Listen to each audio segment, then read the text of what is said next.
მნიშვნელოვანი მოვლენა მოხდა პირველი მსოფლიო ომის დროს, რომელსაც ყველა იცნობთ ამ ისტორიულ ფაქტს, ეს არის საიქს-პიკოს შეთანხმება, როდესაც აი ეს ორიენტალისტური დასავლური ხედვა აღმოსავლეთის მიმართ გაფორმდა პოლიტიკურ გეოგრაფიულად და ის გადაიზარდა არა როგორც მსოფლმხედველობაში, არამედ უпростоრად მსოფლმხედველობა გადაიზარდა უკვე პოლიტიკურ პროექტში, როდესაც დასავლეთმა შექმნა თანამედროვე ახლო აღმოსავლეთი. ეხლა რას უწოდებ დასავლეთმა შექმნა თანამედროვე ახლო აღმოსავლეთი? დაახლოებით პირველი მსოფლიო ომის შემდგომ ეს რეგიონი იმყოფება სხვის მიერ შექმნილ დროში, სივრცესა და სახელდებაში. პირველი რომ ეს ახლო აღმოსავლეთი ეს არის იმპერიული ტერმინი, კონკრეტულად ბრიტანული, შემდგომ ამერიკული ტერმინი, იმიტომ რომ ინგლისურად Middle East ეს არის დასავლეთის პერსპექტივით დანახული ეს რეგიონი, გეოგრაფიულად ის არის დასავლეთ აზია.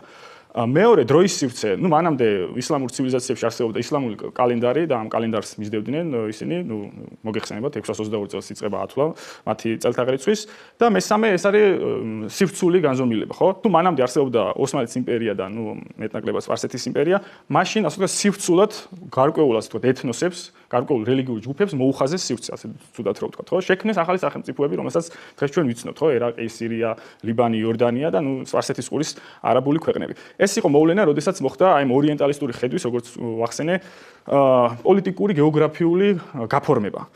თვითონ აი ამ ასე ვთქვათ, კოლონიალური აი პოლიტიკური პროექტის გამოვლინებაა ის, რომ არსებობს დღეს ისრაელის სახელმწიფო. ისრაელის პროექტიც არის ამის გამოხატულება, რომ დასავლური ცივილიზაციები არ შეეკითხნენ საერთოდ ადგილობრივ აი მოსახლეობას, ადგილობრივ სახელმწიფოებს, თუ რა უნდა გადაწყვეტილიყო აი პალესტინის სამანდატოზე და ის ასე ვთქვათ, წარმოდგენა, რომ ეს ტერიტორია ასე ვთქვათ აქედან შეიძლება ეს მუსლიმები და ადგილობრივი მოსახლეობა, აბორიგენი მოსახლეობა გაიყაროს და შეიქმნას ახალი სახელმწიფო, აი ამის ასე ვთქვათ კიდევ ერთი დადასტურება.